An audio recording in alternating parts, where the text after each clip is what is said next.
பிஸ்மில்லாஹ் ரஹ்மான் ரஹீம். கண்ணியமிக்க சகோதர சகோதரிகளே, அல்லாஹ்வின் நல்லடியார்களே, அஸ்ஸலாமு அலைக்கும் வரஹ்மத்துல்லாஹி வபரகாத்துஹு. அல்ஹம்துலில்லாஹ். அல்லாஹும்ம ஸல்லி அலா முஹம்மதின் வஅலா அலி முஹம்மதின் வபாரிக் வஸல்லிம். இன்னைக்கு நம்ம பாத்தீங்கன்னா ஒரு சிறப்புக்குரிய 2 வார்த்தைகளை தான் பார்க்க போறோம். இந்த 2 வார்த்தைகள் இருந்தால் போதும் உங்களுக்கு செல்வத்தில் அபிவிருத்தி ஏற்படும். எல்லா வித கஷ்டங்களும், துன்பங்களும், துயரங்களும், கடனும் நீங்கும்னு சொல்லலாம். அதுவும் நம்ம புனிதமான ஒரு சிறப்புக்குரிய சாபான் மாதத்துல இருக்கிறோம். நம்ம எல்லாருக்கும் ரஜபை பத்தி தெரியும். ரஜப் மாதங்கிறது அல்லாஹ் புனிதமாக்கி வச்ச மாதம்னு தெரியும். ரமலான் மாதத்தை பத்தி தெரியும். ரமலான் மாதம் அப்படிங்கிறது நோன்பு ஃபர்லான மாதம் தெரியும். ஆனா இந்த நடுவில் இருக்கக்கூடிய ஷாபான் மாதத்தை மட்டும் யாருமே கண்டு கொள்ள மாட்டோம்னு சொல்லிட்டு நபி அவர்கள் ரொம்ப வருத்தப்பட்டிருக்காங்க.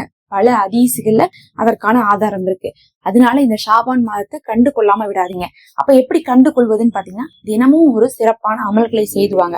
முக்கியமாக தினமும் ஃபர்லான தொழுகைகளை விடாதீங்க. இந்த மாதம் ரொம்ப சிறப்புக்குரிய மாதம்னா எந்த அளவுக்கு சிறப்புனா, அமல்கள் உயர்த்தப்படக்கூடிய மாதமா இருக்கிறதுனால, அமல்கள்னா நம்மளுடைய எல்லா நல்ல அமல்களையும் நல்லா பாக்குறான். அதனால இந்த மாதத்துல அதிகமாக நல்ல அமல்கள் செய்யுங்க. இப்ப நம்ம வருஷம் பூரா படிக்கிறோம், சரி, கடைசியா பாத்தீங்கன்னா கடைசி நொடியில நாளைக்கு எக்ஸாம் இருக்குன்னா நம்ம என்ன பண்ணுவோம்? அப்ப இன்னும் எச்சாதான் படிப்போம். நான் தான் வருஷம் பூரா படிச்சிருக்கேனே அப்படின்னு நம்ம விட மாட்டோம். கடைசி நேரத்துலயாவது படிச்சு நம்ம என்ன பண்ணுவோம்? பாஸ் ஆயிடலான்னு பார்ப்போம். நம்மளுடைய பேப்பரை திருத்திட்டு இருக்காங்க, நம்ம எழுதின பேப்பரை திருத்திட்டு இருக்காங்க, மார்க் போடுறாங்கன்னு வச்சுக்கோங்க. அந்த சமயத்துல நம்மளால ஏதாவது முடிஞ்சா நம்ம என்ன பண்ணுவோம்? ஏதாவது சின்னதாவது செஞ்சுட்டு, நம்ம எழுதுனது தப்பா இருந்தாலும் பரவாயில்ல, இந்த நேரத்துல மார்க் மட்டும் நல்லா வாங்கிடணும்னு நம்ம முயற்சி பண்ணுவோம் இல்ல? அந்த மாதிரிதான் இது அமல்கள் உயர்த்தப்படக்கூடிய மாதம். வருஷம் பூரா செஞ்ச அமல்களை விடவும் இப்ப இந்த ஒரு வருஷம் செஞ்சது உயர்த்தப்படும் போது நிறைய அமல் செய்யுங்க.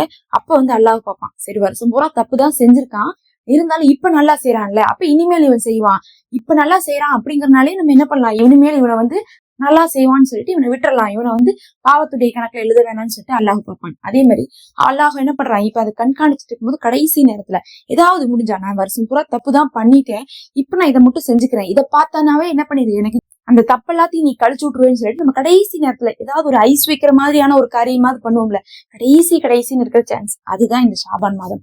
அதனால ஷாபான் மாதம்ங்கிறது ஒரு வருடத்துடைய கடைசின்னு நினைச்சுக்கோங்க. எப்பயுமே ஒரு ரமலான் முடிஞ்சா அந்த ஒரு ரமலான்ல இருந்து ஆரம்பிச்சு அடுத்த ரமலான் வர்றதுக்குள்ள இருக்கக்கூடிய கணக்குகள் இந்த ஷாபான்ல தான் உயர்த்தப்படும். அப்ப இந்த மாதத்துல நிறைய நல்ல அமல்கள் செய்யுங்க. இதை நம்ம அடிக்கடி நம்ம நினைவுபடுத்துவோம் இந்த மாசத்துல. ஏன்னா ஷாபானுடைய சிறப்பே இது 2 தான். ஒண்ணு, இந்த மாசம் நல்ல அமல்கள் உயர்த்தப்படுது, அதனால நல்ல அமல்கள் செய்யுங்க, பாவத்தை செய்யாதீங்க. அதே மாதிரி 2வது பாத்தீங்கன்னா, இந்த மாதத்துல ஒண்ணு, நோன்பு வைக்கிறது ஒரு சிறப்பான அமலா இருக்கு, நபி அவர்கள் சொல்லியிருக்காங்க. 2வது, இந்த மாதத்தை சிறப்பிக்காம கண்டுக்காம விடுறத நபி அவர்கள் வருத்தப்பட்டிருக்காங்க. அதனால இதை அப்பப்ப நம்ம ஞாபகப்படுத்துவோம். அப்பதான் உங்களுக்கு நினைவூட்டத்தின் மூலமாக அமல்கள் செய்ய இலகுவா இருக்கும். இப்ப நம்ம ஒரு 2 இஸ்மை பார்க்கலாம். இதை பாத்தீங்கன்னா கண்டிப்பா ஓதி வச்சுக்கோங்க. இந்த மாதத்துல 70 முறை ஓதுங்க. கண்டிப்பாக உங்களுக்கு அல்லாஹுடைய கருணை கிடைக்கும். அதுல முதல் ஒண்ணு என்னன்னா, அஸ்தௌஃபிருல்லாஹ். இது பாத்தீங்கன்னா இஸ்திகஃபார் தான், அல்லாஹ் இடத்துல மன்னிப்பு கேட்கிறோம். இப்ப அல்லாஹ் அமல்களை உயர்த்தும் போது நம்மளுக்கு வேணுங்கிறது என்னது? பாவ மன்னிப்பு தான். அமல்களை உயர்த்தும் போது நம்ம கேட்கணும், என்னுடைய கணக்குல இருந்து நல்லதும் கெட்டதும் போகுதுன்னா எனக்கு நல்லதை பத்தி நான் கவலைப்பட தேவையில்லை, நல்லது அல்லாவே மார்க் கொடுத்துருவான், கெட்டதை தான் நான் கவலைப்படணும். அந்த கெட்டதை கழிக்கிறதுக்கு இந்த அஸ்தோஃபிருல்லா ஓதுங்க.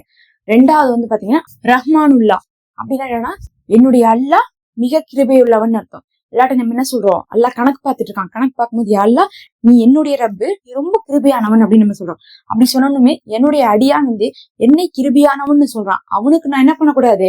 குறைவானதை கொடுக்க கூடாது. அவனுடைய நன்மைகளை நான் உயர்த்துறேன், பாவத்தை நான் மன்னிக்கிறேன்னு சொல்லிட்டு அல்லாஹ் அந்த அருளை கொடுப்பான். அப்ப பாத்தீங்கன்னா அல்லாஹுடைய ரஹ்மத்தை, இரக்கத்தை பெற்றுக்கொள்வதற்காக இதை ஓதணும். இது 2யும் 70 முறை நீங்க ஓதிக்கொள்ளுங்க. நிச்சயமாக இந்த மாதத்தில் உங்களுக்கு அல்லாஹுடைய பரக்கத்தும் ரஹ்மத்தும் கிடைக்கணும்னா நல்ல அமல்கள்லயே இருங்க.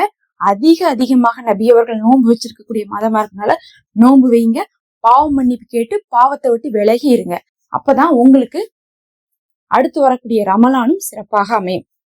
இது பயனுள்ளதாக இருக்கும்னு நினைக்கிறேன். மறக்காம சப்ஸ்கிரைப் பண்ணிக்கோங்க, லைக் பண்ணிக்கோங்க. நம்ம சேனல்ல மெம்பர்ஷிப் இருக்கு, ஹதியாவாக ஜாயின் பண்ணிக்கோங்க. அஸ்ஸலாமு அலைக்கும்.